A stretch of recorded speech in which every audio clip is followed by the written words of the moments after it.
Hello, it's Karen, the Weekend Craftaholic. Thanks for joining me for block 8 of Moda Blockheads 6. And this one has been my absolute favourite so far, and I really do mean this. In fact, some of these I am going to replicate, and this is the first one that I think I'm really going to enjoy and love doing it over and over again. I think Sherry absolutely nailed the brief providing a block for Moda. Some of them have just been way complicated, and I get it, there's a lot of experienced quilters out there. But in terms of doing something that you love and enjoy, for me, this has been my favourite one. This has been an absolute joy to do, and it's actually made me realise why I'm doing this in the first place. It's not just about a challenge and doing something difficult, but actually because I absolutely love putting these together. So yes, this has been my absolute favourite. The simplicity of it was a joy after so many complicated ones, and I'm still catching up, so I can also see there's some more complicated ones yet to come. So this has absolutely been a firm favourite, and if anybody is tempted to start this project, start with this one. Sherry knowledge absolutely shines through in knowing that would be a great one to provide. So I love all the chain piecing for it. Half square triangles, I'm growing to love them. I know they look good, and when you get it right and that nest in the middle, it's such a great feeling. But I kind of jumped the gun a little bit as well, because this week I did get a delivery. I'd ordered lots of square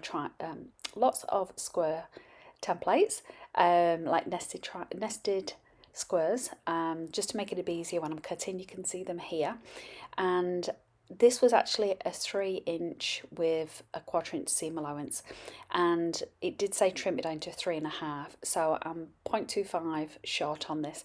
I didn't realise until after I'd done all of this cutting, and I didn't really want to go back and start again, so I know it's going to affect my overall finish, but that's fine. I've already got blocks that are, you know, overall too small anyway, and I'd never really have much trimming space left, so that's fine. I'm going with this as it is because I was enjoying the process. I didn't want to stop and start again, and you can see just how quickly this comes together, so it gives you a great sense of achievement that you're actually doing something pretty quick, and making a good start to it. I also enjoy these have been my favourite from this beginning, having these little squares within a square. I've enjoyed doing these. This is a tiny one though, so when you see my overall, it does look a little bit lost, and again, maybe what I should have done is trim these down that 1/4 inch, because the others are a 1/4 inch smaller, but you know, I just went with it, and we live and learn. I still absolutely enjoy doing this one. So it came together so quickly. Most of the time it's taken me between 2 and 3 hours to complete a block. This is the first one I've been able to do in less than an hour, so thank you so much, Sherry. I know you're not going to be watching this video, but I thank you so much for providing this block, along with everyone else that's given up their time and effort to provide these for us as learning experience. I think this is a great way to get more people involved in quilting by showing and doing something that's achievable.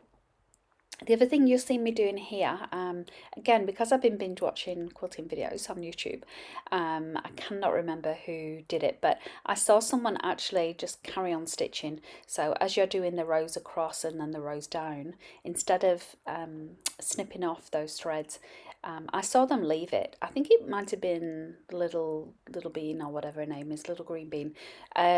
She carried on sewing and leaving it all together, and again, a little bit, might not be a lot of time saving, but still time saving nonetheless. And you don't have to worry about those little messy threads as well. So I've started to do that for this block. Was the first one I did it. And yeah, definitely another little tip that I've learned from all you fantastic quilters out there that are sharing things online for me, a beginner, to learn. So I'm trying to get better at pressing the seams at the back. I also feel like this might be impacting my overall finish as well with some of these bulky seams.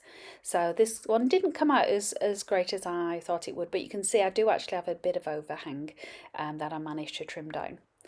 So thank you so much for everybody watching along. I hope you're enjoying this so far. I'm trying to keep these videos under 5 minutes, so I hope that helps you be able to watch it to the end as well.